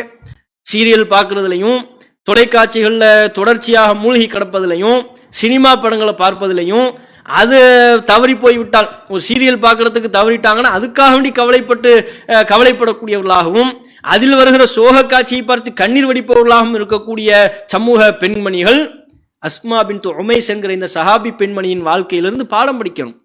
அவர்களுடைய இந்த வாழ்விலிருந்து உண்மையான அந்த உணர்வை பெற்று நம்முடைய மறுமை வாழ்க்கை தொடர்பான சிந்தனையில நாம செல்லணும். அதுதான் இதுல நாம தெரிந்து கொள்ள வேண்டிய அம்சம். இப்படி பல நபித்தோழர்கள் அவங்களுடைய வாழ்க்கை வரலாறு, பல சொத்துக்களை எல்லாம் கொடுத்தாங்க, பொருளாதாரத்தை எல்லாம் அல்லாஹ்வுடைய பாதையில வாரி வழங்கினாங்களே. அபூபக்கர் ரலியல்லாஹு அன்ஹு அவங்க, உமர் ரலியல்லாஹு அன்ஹு, இன்ன பிற நபித்தோழர்கள்லாம் மார்க்கம் என்று நபிகள் நாயகம் ஸல்லல்லாஹு அலைஹி வஸல்லம் அவர்கள் முறையிடுகின்ற பொழுது ஏராளமான பொருளாதாரங்களை எல்லாம் கொடுத்தாங்கல்ல. அபூபக்கர் அவர்கள் தொடர்பாக ஒரு சம்பவத்தை சொல்லுவாங்க. அந்த சம்பவம் பலவீனமான செய்தி, முழு சொத்தை கொண்டு வந்து கொடுத்தாங்கன்னு அதை விட்டுருவோம். அது அல்லாம பலவீனமான செய்தி அல்லாம அவங்கள என்ன செல்வத்தை கொடுக்காம இருந்தாங்களா? உமர் அவர்கள் கொடுக்கலையா? உஸ்மான் அவர்கள் கொடுக்கலையா? மார்க்கம் என்று வருகின்ற பொழுது தம்முடைய சொத்துக்களை எல்லாம் அல்லாஹ்வுடைய பாதையில வாரி இறைத்தார்கள். எதற்காக வேண்டியே? அவங்க பொருளாதாரத்தை ஒரு இழப்பா பார்க்கல. அவங்களுடைய ஆரம்ப கால அறியாமை கால வாழ்க்கையில் அவங்க எப்படி வாழ்ந்தார்கள் என்பதையும் மறுமை நம்பிக்கை அவர்களுக்கு ஏற்பட்டதற்கு பிறகு எப்படி வாழ்ந்தார்கள் என்பதையும் ஒப்பீடு செய்து பாருங்கள். அறியாமை காலகட்டத்தில் அடுத்தவர்களின் பொருளாதாரங்களை எல்லாம் அற்பமானதாக கருதக்கூடிய நிலையில் உள்ளவர்கள் கூட மறுமை நம்பிக்கை அவருடைய உள்ளத்தில் ஏற்பட்டதற்கு பிறகு தங்களுடைய பொருளாதாரங்களை வாரி இறைத்தார்கள். எப்படி? மறுமையில் அல்லாஹ் நமக்கு தருவான். பொருளாதாரத்தை பற்றியான பார்வை அவங்களுக்கு மாறிடுச்சு. அதனால அதை பற்றி இழப்பதை அவங்க ஒரு பெரிய ஒரு பொருட்டா எடுத்துக்கல. அப்போ நபிகள் நாயகம் ஸல்லல்லாஹு அலைஹி வஸல்லம் அவர்கள் பெரும் பெரும் நபித்தோழர்கள் இந்த மார்க்கத்திற்காக வேண்டி செய்த பங்களிப்பு எல்லாம் அவ்வளவு சிறப்பித்து சிலாகித்து சொன்ன செய்திகள் ஏராளமா இருக்கு. இன்ன பிற நபித்தோழர்கள் தொடர்பாகவும் பல செய்திகளை பார்க்கிறோம். புகாரியில 2258வது செய்தி, சின்ன ஒரு சம்பவம் தான். அபு ராஃபி என்கிற ஒரு நபித்தோழர், அவரு தனக்கு சொந்தமான ஒரு இடத்த ஒரு வீட்டை விற்கிறார். விற்கும்போது சாது என்கிற சஹாபியிடத்துல சொல்றாங்க, சாது அவர்களே, என் வீட்டை நீங்க விலைக்கு வாங்கிக்கங்க அப்படின்னு சொல்றாங்க. அவரு இல்லை, எனக்கு இப்ப தேவை இல்லைங்கிறார். இல்ல வாங்கிக்கங்கன்னு சொன்ன உடனே வலியுறுத்தும் போது சரி நான் வாங்கிக்கிறேன், ஆனா உங்களுக்கு 4000 வெள்ளிக்கு மேல நான் அதிகமா தரமாட்டேன் அப்படிங்கிறார். 4000 வெள்ளி தரேன், அதுக்கு மேல எனக்கு அதிகமா தர இயலாது. அப்போ அபு ராஃபி அவங்க சொல்றாங்க, வீட்டுக்கு உரிமையாளர், 4000 வெள்ளியா, ரொம்ப கம்மியா கேட்குறீங்களே, இந்த வீடு எவ்வளவுக்கு போகக்கூடியது தெரியுமா? 500 தங்க காசுக்கெல்லாம் இந்த வீட்டை கேட்டிருக்கிறாங்க. உண்மையை சொல்றாரு. நம்ம இந்த காலகட்டத்தில் ரியல் எஸ்டேட்டுங்கிற பேர்ல எல்லாம் வீட்டு வாடகையை ஏற்றி விடுறது, இடத்தினுடைய ரேட்டை ஏற்றி விடுறது, அப்படி நிறைய செய்வாங்கல்ல. அதுக்கு பக்கத்தில் இருக்கு, இதுக்கு பக்கத்தில் இருக்கு. அந்த சாதாரண இடமா அது 10 அடி தோண்டினால், கையினால் தோண்டினாலே உங்களுக்கு தண்ணீர் பீரிட்டு வரும்லாம் பல இல்லாத பொல்லாத பொய்களை எல்லாம் சொல்லி விற்பனை செய்யக்கூடியவர்களும் இருக்கிறார்கள். உள்ளதை உள்ளபடி உண்மையை சொல்லி விற்பனை செய்பவர்களும் இருக்கிறார்கள். இவர் உள்ளதை உள்ளபடி சொல்றாரு, 500 தங்க காசு கேட்டிருக்கிறாங்க, வெள்ளிங்கிறது கம்மி தானே, நீங்க 4000 வெள்ளி கேட்குறீங்க, அது எனக்கு எவ்வளவு பெரிய இழப்பு இருக்குதே அப்படின்னு. இல்லை எனக்கு இதுதான் முடியும், 4000 வெள்ளி தான், அதுக்கு மேல என்னால் தர முடியாது அப்படின்னு. சரி தாங்கன்னு வித்துடுறாரு. வித்துட்டு சொல்றாரு, இது எனக்கு கம்மி தான், இதில் எனக்கு கொஞ்சம் பொருளாதார இழப்பு நஷ்டம் தான் எனக்கு, இது இருந்தாலும் உங்களுக்கு நான் தர்றேன், உங்களை வாங்குங்கன்னு நான் வலியுறுத்தினதுக்கு உண்டான காரணமும், நீங்க குறைவான தொகையை தருகின்ற பொழுது அதை நான் பொருந்தி கொண்டதுக்கும் ஒரு காரணம் உண்டு. என்ன காரணம் தெரியுமா? சமீஅத்து நபியை ஸல்லல்லாஹு அலைஹி வஸல்லம், நான் நபிகள் நாயகம் அவர்கள் சொல்ல ஒரு செய்தியை கேட்டிருக்கிறேன். அல் ஜாரு அஹக்கு பி சகபிஹி, அண்டை வீட்டுக்காரர் யார் நெருக்கத்தில் இருக்கிறாரோ அவர்தான் ரொம்ப தகுதி பெற்றவர் என்று நபிகள் நாயகம் அவர்கள் சொன்னார்கள். அண்டை வீட்டுக்காரர் தொடர்பாக சொல்ல பல செய்திகள் சொல்லியிருக்கிறாங்கல்ல. இப்போ பக்கத்து வீட்டில் உள்ள அண்டை வீட்டார் தான் நம்ம விஷயத்தில் அதிகம் உரிமை பெற்றவர். அப்போ எனக்கு சொந்தமான இந்த இடத்தை விற்கிறதுக்கு நீங்க தான் எனக்கு அருகாமையில் உள்ள அண்டை வீட்டார், உங்ககிட்ட நான் முதல் கேட்கணுமே. அதான நபி ரசூலுல்லாஹ்வுடைய இந்த வழிகாட்டல். ரசூலுல்லாஹ்வுடைய இந்த வழிகாட்டலை பின்பற்ற வேண்டும் என்பதற்காகத்தான் உங்களிடத்துல நான் கேட்டேன். நீங்க குறைத்து தருகின்ற பொழுது அதை நான் பொருந்திக் கொள்கிறேன், நான் பொருந்திக் கொள்வதற்கும் இதுதான் காரணம்ட்டாங்க. ரசூலுல்லாஹ் சொன்னதுதான் காரணம். நபிகள் நாயகம் மாத்திரம் அண்டை வீட்டார் குறித்து இப்படி ஒரு செய்தியை சொல்லலைன்னா உங்ககிட்ட நான் கேட்டிருக்கவும் மாட்டேன், இந்த நஷ்டமும் எனக்கு தேவையில்லை. 500 வெள்ளி கேட்டாங்களா, அவங்களுக்கு நான் கொடுத்துருப்பேன் என்று சொல்லக்கூடிய ஒரு சம்பவத்தை நம்ம பார்க்கணும். அப்ப பாருங்க, சின்ன சின்ன விஷயங்கள்ல கூட ஒரு வீட்டை விற்பதாக இருந்தாலும் அதுலயும் நபிகள் நாயகம் என்ன சொன்னாங்க, அல்லாஹ்வினுடைய தூதர் அவர்கள் நமக்கு என்ன அறிவுறுத்தி இருக்கிறாங்க, அதுல நமக்கு என்ன, இந்த உலகத்துல இழப்பு ஏற்படுதா, ஏற்பட்டு போகுது, பிரச்சனை இல்லை. எதுல நமக்கு இழப்பு ஏற்பட்டு விடக்கூடாது, மறுமையில இழப்பு ஏற்பட்டு விடக்கூடாது, அதுல தானே கவனம் செலுத்தினாங்க. அதே போல உத்பா பின் கஸ்வான் என்கிற ஒரு நபித்தோழர், அவங்க ரசூலுல்லாஹ்வுடைய காலகட்டத்திற்கெல்லாம் பிறகு, மரணத்திற்கெல்லாம் பிறகு உத்பா பின் கஸ்வான் என்கிற ஒரு நபித்தோழர் பிற்காலத்துல பஸ்ரா என்கிற பகுதியில் ஆளுநரா இருக்கிறார். அந்த நேரத்துல மக்களுக்கு சில செய்திகளை சொல்றாரு. முஸ்லிம்ல தமிழ் நம்பர் நீங்க 5676 5676வது செய்தியா நீங்க பார்க்கலாம். உண்மையிலேயே அவர் ஒரு மக்களுக்கு ஒரு குத்துபா, ஒரு பயான் தான் பண்றாரு. அது கேட்க வேண்டிய ஒரு பயான். அவர் பயானை நம்ம கேட்க முடியாதுங்கிறதுனாலும், கேட்க முடியலைங்கிற ஒரு நிலை இருந்தாலும் படிக்கலாம், படிக்க வேண்டிய ஒரு பயான் தான் அது. அதுல அவர் ஒரு தகவல் சொல்றாரு. என்ன சொல்றாருன்னா, இந்த உலகம் அது நம்மிடமிருந்து விடை பெற்று கொண்டிருக்கிறது, நம்ம ஒரு தவணையெல்லாம் முடிய போகுது, நம்ம மறுமையை நோக்கிய பயணத்துல நெருக்கத்துல இருக்கிறோம். ஒரு கோப்பையில ஒரு பானத்தை அருந்தக்கூடிய ஒருவர் கடைசி கொஞ்சம் மிச்சம் இருக்குமே, எட்டி பார்த்தா கொஞ்சோண்டு தெரியும்ல, அந்த அளவுக்கு தான் இந்த உலக வாழ்க்கையில நமக்கு மீதம் இருக்கிறது. நம்ம எல்லாம் மறுமையை நோக்கி போய் கொண்டிருக்கிறோம், அது நிரந்தரமான முடிவில்லாத ஒரு பயணம். அந்த பயணத்துக்கு நம்ம தயார்படுத்தணும், அதுக்கான வணக்க வழிபாடுகள் எல்லாம் ஈடுபடணும் அப்படின்னு தொடர்ந்து மறுமை குறித்தான ஒரு தகவலை அவங்களுக்கு சொல்றாரு. சொல்லிட்டு அவர் ஆளுநருங்கிற அடிப்படையில் தன்னுடைய வாழ்வையும் இப்போ அவர் வாழக்கூடிய அந்த வாழ்க்கையையும் ஆரம்ப காலகட்டத்தில் அந்த சஹாபாக்கள் இவர்களை போன்றவர்கள் பட்ட அந்த கஷ்டத்தை எல்லாம் கம்பேர் பண்ணி பார்க்குறாரு. கம்பேர் பண்ணி பார்த்து சொல்றாரு, இப்போ நம்ம ரொம்ப நல்லா இருக்கிறோம், சொகுசா இருக்கிறோம், ஆனால் ஆரம்ப காலகட்டத்தில் எங்களுக்கு சாப்பிட்றதுக்கு எதுவுமே இருக்காது. இலைத்தலைகளை நாங்கள் சாப்பிட்டு கொண்டிருந்தோம். அந்த இலைத்தலைகளை தவிர எங்களுக்கு வேறு எந்த உணவும் இல்லாமல் இருந்தது. அதை சாப்பிட்டதுனால வாயெல்லாம் புண்ணா போயிடும், எங்களுக்கு மலம் கூட கெட்டியாக இருக்காது. அப்படியே சொல்கிறார்கள். ஆடு போடக்கூடிய புழுக்கைகளைப் போல ஒன்றுக்கொன்று ஒட்டாமல் நாங்கள் மலம் கழிப்பவர்களாக இருந்தோம். ஏன்? சாப்பிட்ற சாப்பாடு சரியா அதிகமாக தரமாக இருந்தால் தானே மலம் கழித்தல் சரியா இருக்கும். சாப்பிட்றதுக்கு ஒன்றும் இல்லை, இலைத்தலைகளை சாப்பிட்டு கொண்டு இருந்தோம். அதனால வாய்கள் எல்லாம் புண்ணாகி விட்டது, வெந்து விட்டது. அப்படியான ஒரு நிலையை நாங்கள் அடைந்து கொண்டிருந்தோம். அப்போ சொல்றாரு, எனக்கு ஒரு சால்வை கிடைத்தது. அந்த பழைய காலத்தை நினைவுபடுத்தி சொல்றாரு, அந்த காலத்தில் எனக்கு ஒரு சால்வை கிடைத்தது. அதை நான் இரண்டாக கிழித்து சஅத் பின் மாலிக் ரலியல்லாஹு அன்ஹு அவர்களுக்கு ஒரு பகுதியையும் நான் ஒரு பகுதியாகவும் அணிந்து கொண்டேன். அந்த ஒரு பகுதியை நான் கீழாடையாகவும், சஅத் அவர்களுக்கு வழங்கப்பட்ட பகுதி அவர்கள் கீழாடையாகவும் அணிந்து கொண்டார்கள். ஆனால் இன்றைக்கு நிலைமை அப்படியா இருக்கிறது? சாப்பிட்றதுக்கு எதுவும் இல்லாம கஷ்டப்படுறோமா? உடுத்துவதற்கு ஆடைகள் இல்லாம கஷ்டப்படுறோமா? இன்னைக்கு நம்மள ஒருவர் காலை பொழுதை அடைகின்ற பொழுது பெரிய ஆட்சியாளராக, செல்வ செழிப்பு உள்ளவராக, வசதி வாய்ப்புள்ள ஒரு நிலையில் அல்லவா அவர் அடைந்து கொண்டிருக்கிறார். உலகத்தில் எல்லா இன்பங்களும் நமக்கு கிடைக்குது அப்படின்னு சொல்றாரு. சொல்லிக்கொண்டு குறிப்பிடுகிறார், நான் அல்லாஹ்விடம் பாதுகாப்பு தேடுகிறேன். எவ்வளவு ஒரு வார்த்தை பாருங்க. இன்னி அஊது பிக்க பில்லாஹி, அல்லாஹ்விடம் நான் பாதுகாப்பு தேடுகிறேன். அன் அகூன ஃபீ நஃப்ஸி அஸீமன் வ இன்தல்லாஹி ஸகீரா, என்னை பற்றி நான் பிரம்மாண்டமானவனாக கற்பனை செய்து கொண்டு அல்லாஹ்விடத்தில் நான் எதுவும் இல்லாத அற்பமானவனாக இருக்கிற நிலையை விட்டும் அல்லாஹ்விடத்தில் நான் பாதுகாப்பு தேடுறேன். இப்ப நான் பஸ்ராவின் ஆளுநரா இருக்கலாம், பெரிய செல்வ செழிப்பு அந்தஸ்து எல்லாமே எனக்கு இருக்கலாம், என்னை பற்றி நான் உயர்ந்தவன் என்று கூட கருதி கொள்ளலாம். அல்லாஹ்விடத்தில் நான் யாருன்னு தெரியலையே, அல்லாஹ்விடத்தில் நான் அற்பமானவனாக இருப்பதை விட்டு இறைவா என்னை நீ காப்பாத்து, உன்னை இந்த உலகத்தை விட எனக்கு மறுமையில் உன்னிடத்தில் என்னுடைய அந்தஸ்தை உயர்த்தி என்கிற கருத்துல இந்த வார்த்தையை அவர்கள் சொல்கிறார்கள். உத்பா பின் கஸ்வான் என்கிற இந்த நபித்தோழர் அவங்க சொல்றாங்கிற செய்தியை பார்க்கணும். அதுல அவங்க பல நபித்தோழர்களுடைய கஷ்டத்தையும் சேர்த்து சொல்றாரு பாருங்க. சாப்பிட்றதுக்கு எதுவும் இல்லாம இருந்தோம், இலைத்தலைகளை எல்லாம் சாப்பிட்டு இருக்கிறாங்க சஹாபாக்கள். மலம் கூட ஒழுங்கா கழிக்காத அளவுக்கு ஒரு ஆடைய கிழித்து கொண்டு பாதி பாதியாக மறைத்து பாதி பாதியாக கீழாடையாக உடுத்தி கொள்ளக்கூடிய நிலையிலாம் அவங்க இருந்திருக்கிறாங்க. அப்படின்னா எவ்வளவு கஷ்டப்பட்டிருப்பாங்க. சாப்பிட்றதுக்கு கஷ்டம், ஒன்றும் இல்லாம இருந்திருக்கிறாங்க. திண்ணை தோழர்கள் அவங்க வரலாறு எல்லாம் பார்க்குறோம்ல, பல நபித்தோழர்கள் அப்படித்தானே. சாப்பிட்றதுக்கு திண்ணை தோழர்களுக்கெல்லாம் சாப்பிட்றதுக்கு எதுவும் இருந்துச்சா? நிரந்தரமான நீடித்த இன்பம் அந்த உலகத்தில் அவங்களுக்கு இருந்ததா? ஒரு சாப்பாடு, தங்குறதுக்கு ஒரு நிலையான இடம்லாம் அவங்களுக்கு இருந்துச்சா? பள்ளிவாசலில் தங்களுடைய காலத்தை கழித்தார்கள். மார்க்க கல்வியை கற்றுக்கொண்டு அதை பிற மக்களுக்கு பிரச்சாரம் செய்து கொண்டு திருக்குரான் வசனங்களை மனநமிட்டு கொண்டு வருகின்ற நபர்களுக்கெல்லாம் அது குறித்த விளக்கங்களை அளித்து கொண்டே தம்முடைய வாழ்க்கையை புரிஞ்சு கொண்டார்கள். சாப்பிட்றதுக்கெல்லாம் எதுவும் இல்லை. யாராவது மக்கள் பேரிச்சம்பழங்களை கொண்டு வந்து கொடுத்தா அதை சாப்பிட்டுக்குவாங்க. விருந்தாளிகள் விருந்து அவர்களுக்கு வழங்கப்பட்ட அதை உண்டு கொள்வார்கள். இல்லாத பொழுது ஒற்றிய வயிற்றோடு அவங்களுடைய பொழுதை கழிக்கக்கூடிய ஒரு நிலை இருந்தது. அந்த திண்ணை தோழர்கள் குறித்து புகாரில 442 அதுல பார்க்கிறோம். மாமினுஹும் ரஜுலுன் அலைஹி ரிதாவுன், பல திண்ணை தோழர்களுக்கு மேலாடைன்னு ஒன்று கிடையாது, ஒரு ஆடை தான், கீழாடை மட்டும்தான் உடுத்திருப்பார்கள், மேலாடையெல்லாம் அவங்களுக்கு கிடையாது.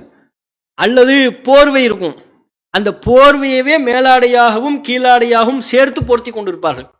ஒரு போர்வை, அந்த ஒரு போர்வையை தங்களுடைய உடலில் போர்த்தி கொள்வார்கள். போர்த்தி கொள்கின்ற பொழுது சில பேருக்கு பாதி கால் வெளியே தெரியும், பாதி காலத்தை அவங்களால மறைக்க முடியுமா? ஆடை இல்லை, அவங்க விரும்பிய காலை வெளிப்படுத்துறாங்க, ஆடை இல்லாத காரணத்தினால பாதி கால் அவங்களுக்கு தெரியுமா? இன்னும் சில பேருக்கு கணுக்கால் வரையிலும் இருக்கும்.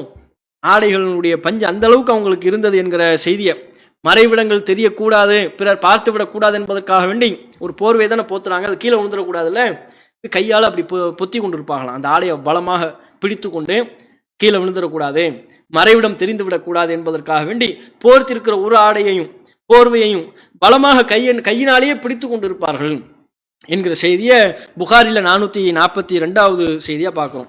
திருமிதியில 2368 2368வது செய்தி. எந்த அளவுக்கு அவங்களுக்கு பசி பட்டினியா இருப்பாங்கன்னா, நபிகள் நாயகம் அவர்கள் தொழ வைப்பார்களாம். பின்னால சஹாபாக்கள் பலரும் தொழுவார்கள் ரசூலுல்லாஹ்வை பின்பற்றி. அதுல திண்ணை தோழர்களும் இருப்பார்கள். இந்த திண்ணை தோழர்கள் சஹாபு சுஃபா என்று அழைக்கப்படுகிற இந்த திண்ணை தோழர்கள் பசியினால, வயிற்றில் எந்த உணவும் இல்லாத காரணத்தினால நபிகள் நாயகத்தோடு சேர்ந்து தொழுகின்ற பொழுது யஹிரு ரிஜாலும் மின் காமத்திஹிம் ஃபி ஸலாத்தி மினல் ஹஸாஸா, வறுமையின் காரணத்தினால் தொழுகையில் இருந்தபடியே கீழே விழுந்து விடுவார்கள். எப்படி பாருங்க, தொழுகையில் நிற்பதற்கு கூட சக்தியற்றவர்களாக. இன்னைக்கு அல்லாஹ் நம்மளை எவ்வளோ செழிப்பாக வச்சிருக்கிறாங்கிறத யோசிச்சு அல்லாஹ்வுக்கு நம்ம நன்றி செலுத்தணும். இந்த நோன்பு காலகட்டங்களில் கூட எவ்வளோ உணவு அல்லாஹ் நமக்கு தர்றான், எவ்வளோ நம்ம சாப்பிட்றோம். சாப்பிட்டு முடிச்சுட்டு தொழுகைக்கு நிற்கும்போது நம்மெல்லாம் சாப்பிட்ட சாப்பாடோட அந்த சிரமத்தோடு நம்ம நிற்கிறோமே, திண்ணை தோழர்களுடைய நிலை என்னவா? வயிற்றில் எதுவுமே இல்லாமல் நிற்க முடியாதான், மயங்கி தொழுகையிலேயே கீழே விழுந்து விடுவார்களாம்.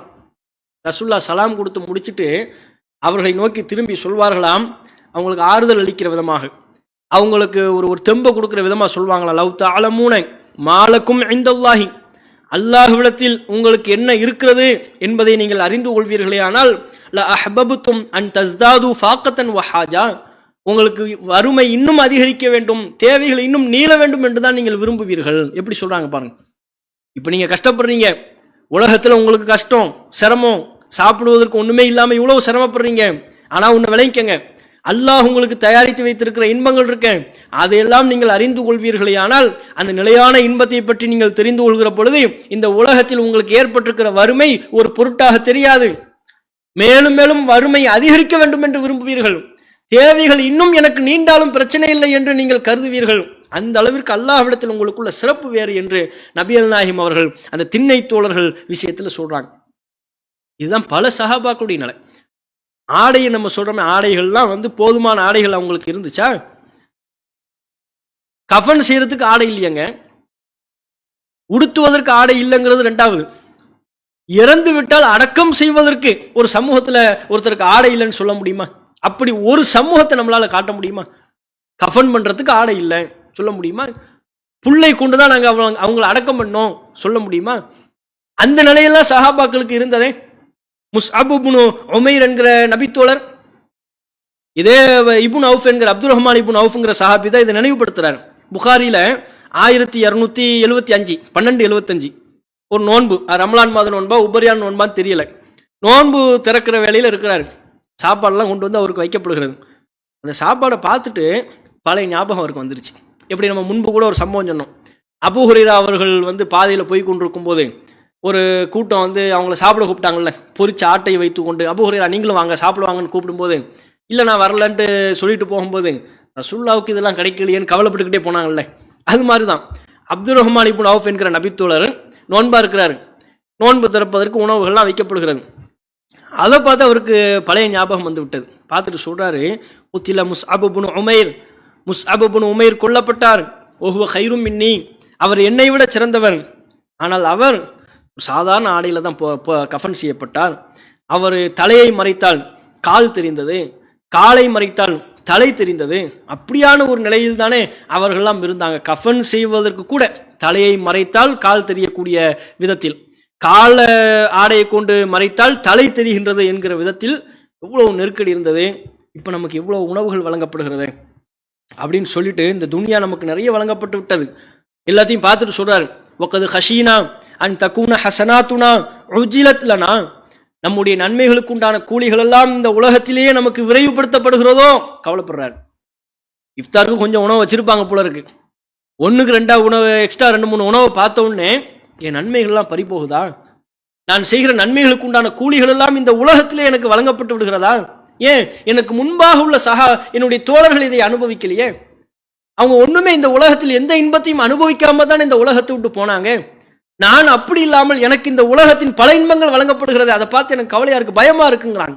பயமா இருக்குன்னு சொல்லி சும்ம ஜால எபுக்கி ஹத்தா தரக்க துஆம், சாப்பாடுலாம் ஒன்றும் பெருசா கண்டுக்காம அழுது கொண்டே இருந்தார் என்கிற சம்பவத்தை நம்ம பார்க்கிறோம்.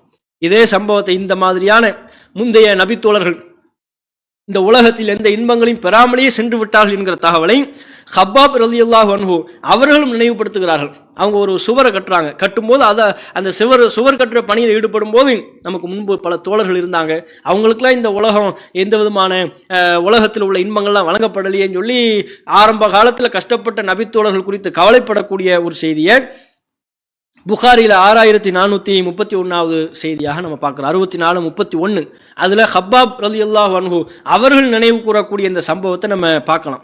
இப்படி ஒரு சஹாபி ரசூலுல்லாஹ்ட்ட கேட்குறாங்க, யார்? அபூ ஹுரைரா அவங்க தான் கேட்குறாங்க, அல்லாஹ்வின் தூதரே ஐயு சல்லி அஹதுனா ஃபி சௌபின், ஒரு ஆடையிலேயே நாங்கள் தொழுவலாமா, தொழுதா அது சரியான்னு சொல்லி கேட்குறாங்க. நபிகள் நாயகம் அவங்க அந்த கேள்விக்கு பதில் சொல்லணும்ல, ஒரு ஆடையிலேயே தொழுதால் அந்த தொழுகை சரியான தொழுகை தானா, ஒரு ஆடையிலேயே தொழுகலாமான்னு கேட்குறாங்க.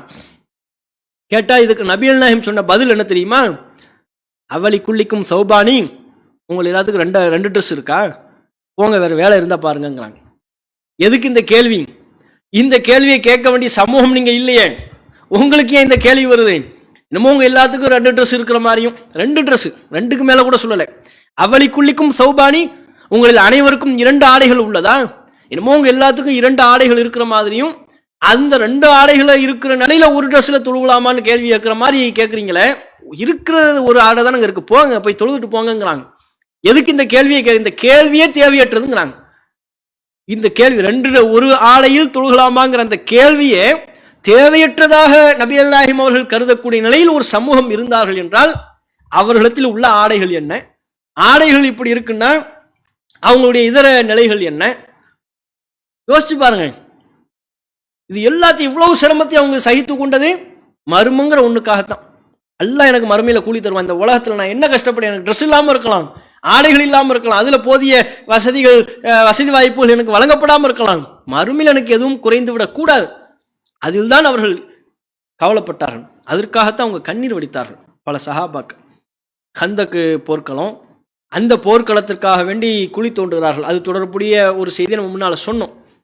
அப்படி சஹாபாக்கள்லாம் கஷ்டப்பட்டு பணி செய்து கொண்டிருக்கிறார்களா, ரசூலுல்லாஹ் அவங்க படுற கஷ்டத்தையெல்லாம் பார்க்குறாங்க. சாப்பிட்றதுக்கு சாப்பாடு இல்லை, கஷ்டத்திலையும் போர்க்களத்திற்காக வேண்டி பணி செய்து கொண்டிருக்கிறார்கள்.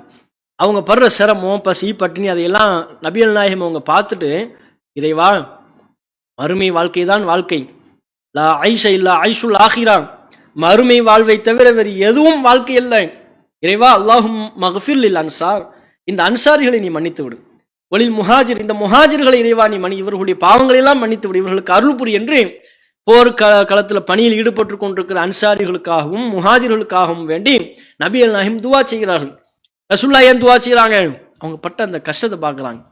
பசி பட்டினியோட பணி செய்யக்கூடியதை பார்த்துட்டு, இறைவா இவங்களுக்கு நீ அருள் புரி இறைவா, இவங்க பாவங்களை எல்லாம் மன்னிச்சிரு இறைவான்னு துவா செய்கிறாங்க. ரசூலுல்லாஹ் துவா செய்வதை சஹாபாக்கள் பார்க்குறாங்க. நபிகள் நாயகம் நம்ம படுற கஷ்டத்தை பார்த்து ரசூலுல்லாஹ் கவலைப்படுறாங்களே, நபிகள் நாயகம் கவலைப்படுகிறார்களே, நபிகள் நாயகம் கஷ்டப்படுறாங்களேன்னு பார்த்து ரசூலுல்லாஹ்வுக்கு ஆறுதல் அளிக்கக்கூடிய விதமாக, நபிகள் நாயகம் அவர்களுக்கு தெம்பூட்டுகிற விதமாக சஹாபாக்கள் அங்கே சொல்கிறார்கள். வேலை செஞ்சு கொண்டே சொல்றாங்க, நஹ்னுல்லதீன பாயஉ முஹம்மதா, நாங்கள் எப்படிப்பட்டவர்கள் தெரியுமா, முகமது நபி அவர்களிடத்தில் பையத் செய்திருக்கிறோம், உறுதிமொழி வாங்கியிருக்கிறோம், நாங்கள் உறுதிமொழி கொடுத்திருக்கிறோம், அலல் ஜிஹாதி மாபக்கீனா அபதா, நாங்கள் உயிரோடு இருக்கும் காலமெல்லாம் எங்க நிலையெல்லாம் பொருட்படுத்த மாட்டோம், அல்லாஹுடைய பாதையில நாங்கள் பணி செய்வோம் என்று நபிகள் நாயகத்திற்கு நாங்கள் உறுதிமொழி கொடுத்த சமுதாயம் என்று அங்க சொல்லிக்கிட்டு இருக்கிறாங்க. நீங்க ஏன் கவலைப்படுறீங்க அல்லாஹ்வின் தூதரே, நாங்க தான் உங்களுக்கு உறுதிமொழி கொடுத்துருக்கிறோமே, உங்களை விட்டுட்டு ஓடிடுவோமா, உங்களை கஷ்டத்துல தவிக்க விட்டு நாங்க சுகபோகமா இருப்போம் நினைக்கிறீங்களா? இது எல்லாத்தையும் உள்ளடக்கி சொல்றாங்க. நாங்கள் எப்படிப்பட்டவர்கள், உங்களிடத்துல உறுதிமொழி கொடுத்தோம், அந்த உறுதிமொழிக்கு ஏற்ப நாங்கள் பணி செய்வோம் என்று சொல்கிறார்கள். எப்படி பாருங்க, அவங்க பார்த்து ரசூலுல்லாஹ் கஷ்டப்படுறாங்க, நபிகள் நாயகத்தை பார்த்து அவங்க கஷ்டப்பட்டு அவங்களுக்கு ஒருவருக்கு ஒருவர் ஆறுதலாக. இதுதான் முஸ்லிம்கள், இதுதான் முஸ்லிம்களுக்கு உள்ள தொடர்பு. மிக்தாத் ரலியல்லாஹு அன்ஹு அவர்கள் பத்ர் போர்க்களத்தில் இதே மாதிரியான ஒரு ஆறுதலை நபிகள் நாயகம் அவர்களுக்கு சொன்னாங்க. புகாரில 39:52 நபிகள் நாயகம் அவர்கள் கவலைப்பட்டுக்கிட்டு இருக்கிற நேரத்தில் ஆயுதங்கள் போதிய அளவுக்கு இல்லை, எண்ணிக்கை வீரர்களின் எண்ணிக்கை குறைவும், பல நெருக்கடி, அதுல ரசூலுல்லாஹ் கஷ்டப்படுறாங்க. அப்படி கவலைப்படக்கூடிய நேரத்தில் நபிகள் நாயகம் அவர்களுக்கு மிக்தாத் ரலியல்லாஹு அன்ஹு அவங்க வந்து சொல்றாங்க, அல்லாஹ்வின் தூதரே எதுக்கு கவலைப்படுறீங்க, லா நகுலு கமா கால் கௌம மூசா, மூசா அலைஹிஸ்ஸலாம் அவர்களின் சமுதாயம் மூசா நபிக்கு என்ன சொன்னார்களோ அதை ஒருபோதும் நாங்கள் உங்களுக்கு சொல்ல மாட்டோம். இதுஹப் அன்த வ ரப்புக ஃபகாத்திலா, நீங்களும் உங்களுடைய இறைவனும் போரிடுங்கள், நாங்க பின்னா வீட்டில் உட்கார்ந்துக்கிறோம் தானே சொன்னாங்க, அப்படி உங்களுக்கு நாங்கள் சொல்ல மாட்டோம். நாங்கள் எப்படி சொல்லுவோம் தெரியுமா, வலாக்கின்னா நுகாத்திலு அன் யமீனிக் அன் ஷிமாலிக், உங்களுக்கு வலப்புறமாக நின்று கொண்டு, உங்களுக்கு இடப்புறமாக நின்று கொண்டு, உங்களுக்கு முன்பாக உங்களுக்கு பின்பாக, உங்களை சுற்றிலும் உங்களுக்கு அரணாக நாங்கள் நிற்போம். இந்த வார்த்தை தான் எங்களுக்கு எங்கள் வாயிலிருந்து வருமே ஒழிய நீங்க தனியா போர் செய்யணும் ஒரு காலத்திலும் அல்லாஹ்வின் தூதரே உங்களை தனியா விட மாட்டோம். சஹாபாக்கள் சொன்னாங்க. மிக்தாத் ரலியல்லாஹு அன்ஹு அவர்கள் சொன்னார்கள், இதை சொன்ன போது நபிகள் நாயகம் அவர்களுடைய முகம் மகிழ்ச்சியால் வெளிப்பட்டது என்கிற தகவலையும் அந்த செய்தியில பதிவு செய்கிறார்கள். அந்த நிலையை நம்ம அடையணும்.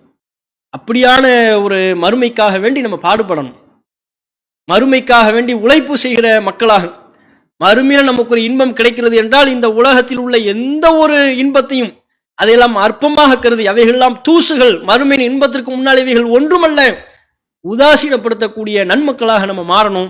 அப்படிப்பட்ட ஒரு வாய்ப்பினை அல்லாஹ் ரப்புல் ஆலமீன் நம்ம அனைவருக்கும் தந்தருள்வானாக என்று கேட்டு இந்த உரையை நிறைவு செய்து கொள்கிறேன். வாஹிரு தாவானா அல்ஹம்துலில்லாஹி ரப்பில் ஆலமீன். அஸ்ஸலாமு அலைக்கும் வரஹ்மத்துல்லாஹி வபரகாத்துஹு. இன்ஷா அல்லாஹ் இது தொடர்புடைய அடுத்த செய்திகளை நம்ம தொடர்ச்சியாக நாளை தினம் நம்ம பார்ப்போம்.